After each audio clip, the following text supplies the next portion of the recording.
Hey everybody, it's Adrian from Contact Mapping, and I don't know if you're like me, but maybe you have heard it said over the years, this sort of cliche or little statement that listening is an act of love. And that's something that I've always gone, yeah, I hear that, that makes sense. But at the same time, I never really felt like I knew how to apply that as an idea, and especially in the perspective of business. I don't know that I've ever really thought about how that applies in business per se. But I heard a really interesting story a couple of days ago, and I just have been thinking about it ever since then, where I finally really saw clearly what a true statement that really is. So I was talking to a mentor of mine, somebody who I really admire and respect, and we were talking about contact mapping and some of the principles that apply in what we do in terms of really listening well, in terms of being proactive about taking down some important notes from every interaction that you have, regardless of what kind of interaction it is, whether it's personal or whether it's professional, and then really having a good program and a good sort of rhythm about actually making sure that you have a touch point or a follow-up with every person that you interact with so that you maintain that relationship. And so we were kind of talking back and forth about that. And as we got further on into the conversation, he relayed this story to me that just really wowed me. So he is no longer practicing as an accountant, but he was worked for one of the big public accounting firms for a number of years. And at one point earlier on in his career, he was talking to somebody who was a business owner who was coming in and looking for some advice around some estate planning and estate related items for himself and his family and his business. And so he was the business owner. It was a family owned and family run business. And so they sat down and had this conversation. And this mentor of mine was sharing with me that he had received some training not too long prior to that was really around how to exhibit the right kinds of behaviors and open up the space by the way that you carry yourself and the way that you listen to the people who are talking to you.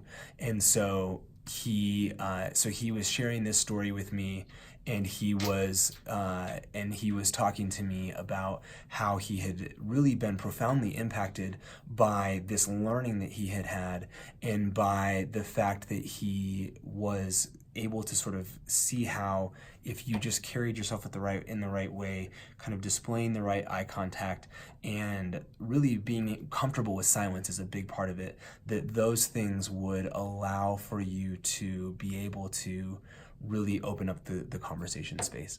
And so he had recently learned that, and in this conversation, this gentleman had come in to speak with him about his business. And as they're talking, the guy, he says, well, tell me a little bit about yourself. And the client sort of gives you the sort of normal, this is what my business is like, this is what I'm trying to do, all the normal stuff. And so he kind of goes on for 5 minutes or so, shares, the things that you would expect someone to share in that kind of a conversation. And when he finished, my mentor just held the silence and kind of continued to look at him and just let it be quiet for a moment.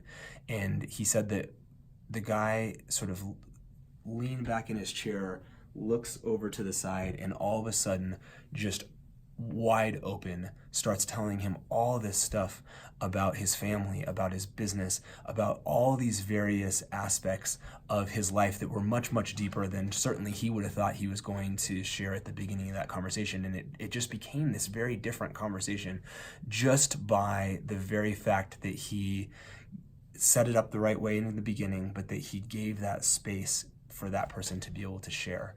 And what came out of that was, what it really was about, it wasn't so much about estate planning, it was about succession planning for his business, and some concerns that he had about whether he was going to be able to transition it to one of his children, and probably that wasn't the right idea, and how was this business going to be able to carry on beyond his retirement or whatever it was. So it was a very interesting conversation. They finished the conversation and, kind of are wrapping up to pack up. And so my mentor is walking down the hall, and he said he hears the guy call, hey, and kind of chases him down the hall, and he goes, hey, you can't tell anybody that. Like, I've never told anybody any of that stuff. I don't really know even why I told you all this stuff, but please keep it a secret, basically. And he says, yeah, of course, all in confidence, absolutely, that's no problem.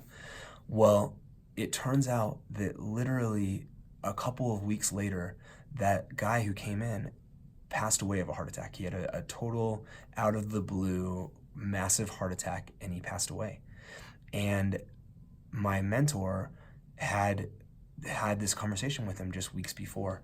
And what came out of that is he was able to step in and come alongside this family. So he goes to the funeral for this man. Again, he's not really sure, what, if anything, he's supposed to do, doesn't necessarily have a professional obligation here, but, feels connected to this person because of this conversation. And so he goes to the funeral, says hello to the family, everything else. And so he, a week or two later, gets a call from the widow. And the widow had clearly, the man had clearly come home and shared this experience with his wife. And she said, I think I need to talk to you about what to do. And because of that conversation, my mentor was able to come alongside the widow as an advisor to shepherd her through the process of figuring out how to transition the business. He was able to do it in such a way where, it had become clear through that conversation that none of the children were the right successors to take over that business. But obviously that's a charged situation because at least one of them was working in the business at the time. And so he was able to kind of hold her hand through the process, advise her on how she could strengthen the board, and then empower the board to be able to execute a new search to figure out who was going to become the new CEO of the business. And they walked through all of that together, were able to get a great candidate to become the CEO of the business. And ultimately, they were able to get the business sold and everything kind of cleaned up. But it was really a function of, number one, being willing to truly listen and looking for a level of depth and authenticity, even inside of a business conversation that many of us, might even stray away from, but certainly don't set the scene to allow to happen in many cases. And then from there, he was able to step up, and because of his character and because of the kind of man that he was able to shepherd this through what could have otherwise been a difficult time and maybe a failure of that business and maybe a significant financial burden to that family. But instead, he was able to help them to find their way to it being a financial success and putting it to rest. And so I just share that because I think we often don't feel as though the ramifications or the weight of any conversation that we have in business is so great that it's worth carrying ourselves in that way. But I would suggest that there's a lot more conversations like that you could have had if you had carried yourself differently that maybe just passed you by. And being the kind of person that is a deep enough well to be able to have that kind of conversation is very meaningful, and I think it's also very valuable in a professional sense, because that trustworthiness is something that is a rare commodity, I think, in the world today, and being known to have that kind of character and that kind of depth and being able to carry loads alongside people in a professional and a personal sense is something that's really, really important. So I would just encourage you to think about how you could open that space a little bit more inside of business conversations. Maybe you're a manager and you are having one-on-ones with your employees and they're sort of surface level, or maybe you're in a services kind of business where you meet with clients and there's some sort of personal subtext to the conversations that you're having, but you tend to keep it at this sort of higher surfacey, just the relevant details kind of level. That's fine, but I think you may be missing opportunities personally and professionally to go deeper. So hope that was helpful for you. If it was, I would love to have you share this and to tag people that you think might be interested in hearing this story. But thanks so much for watching and have a great day. Bye-bye.